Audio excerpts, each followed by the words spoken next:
Hey everyone, welcome back to Classes Unplugged, the podcast where we break grammar down without breaking your brain. I'm Lisette. Hi, I'm Becky, and I promise we'll keep things like today. I'm Claudia, here to throw in the weird examples nobody asked, but everyone secretly loves. So today's episode is all about clauses, specifically the difference between coordinate and subordinate clauses.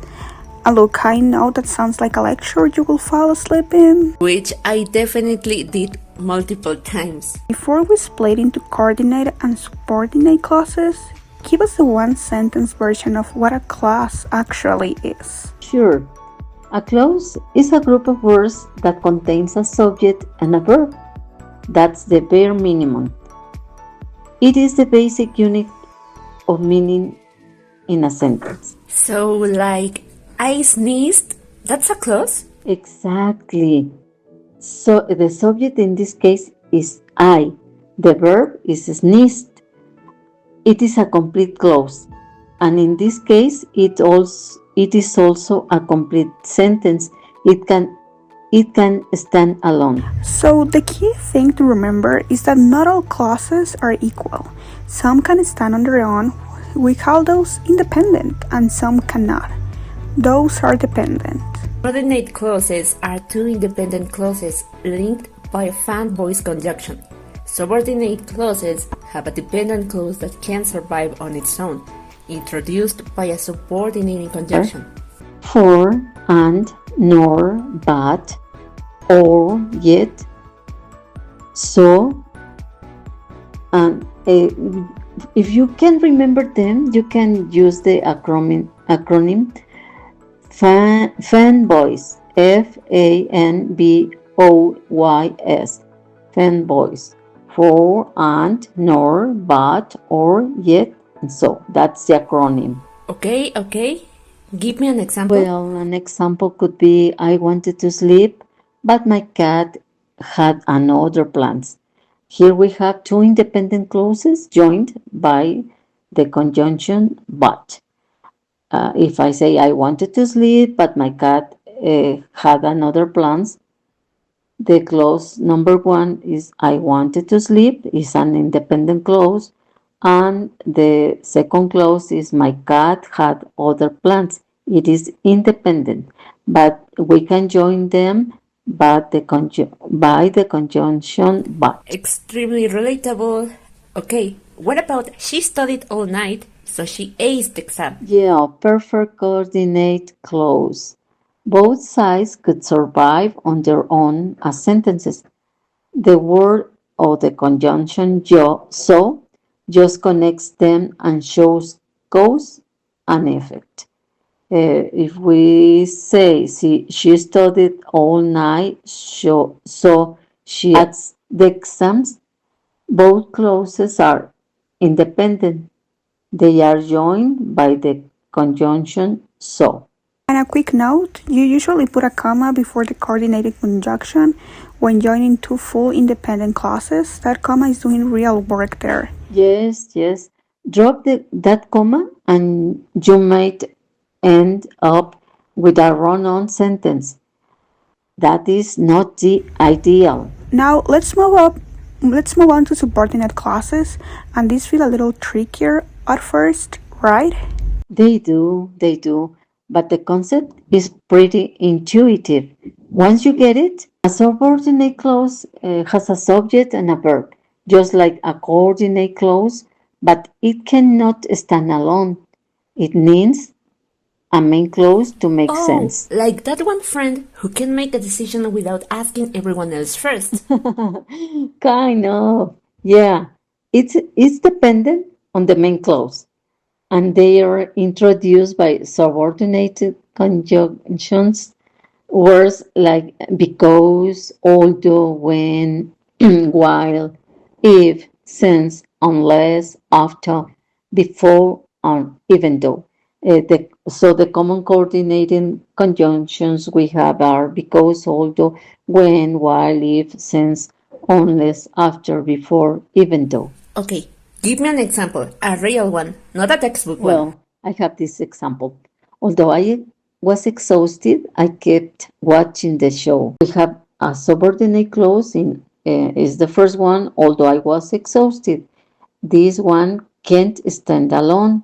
And the main clause, I kept watching the show, is a complete thought. Oh, that is me every single night. And notice if you say, although I was exhausted by itself, it feels incomplete. Like you're waiting for something. That's the hallmark of a subordinate clause. Exactly. And subordinate clauses can do different jobs in a sentence.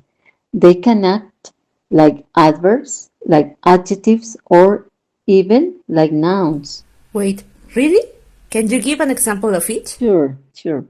For example, an adverb clause could be she left before the movie ended. It is telling us when. On the other hand, an adjective clause could be the book that you lent me was amazing. It's telling us which the book is. And for a noun clause, we have, for example, I know that she's right. It is acting as object of the verb. It's actually so cool when you see it laid out like that. Same structure, dependent clause, totally different roles. Okay, we cover both. Now let's put them side by side. Let's start making a little pop quiz. So what's the difference between these two sentences? Okay, so sentence 1, it's like it was raining, so we stayed inside. And sentence 2, it is because it was raining that we stayed inside. Yes. In the first sentence, it was raining, so we stayed inside. We have a coordinate because we have two independent clauses joined by so. In the second one in sentence, because it was raining, we stayed inside. We have a subordinate clause. Because it was raining depends on the main clause. Okay. In the first one, both parts feel complete on their own. In the second one, because it was raining, it's like hanging there. It needs the rest. Nailed it. That's exactly the key test. Can each clause stand alone? Coordinate?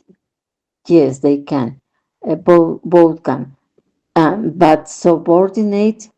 No, because the dependent clauses can't be alone. And the meaning is pretty similar in both sentences. Same idea, same context, but the grammatical relationship between the clauses is different. Right.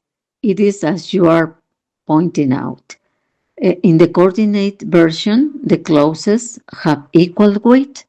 In the subordinate version, the main clause carries the main point. The dependent clause just provides extra info or context. Alright, let's wrap this up. Hit us with the one-line version of everything we covered today. Okay. Coordinate clauses are two independent clauses linked by a fan-voice conjunction.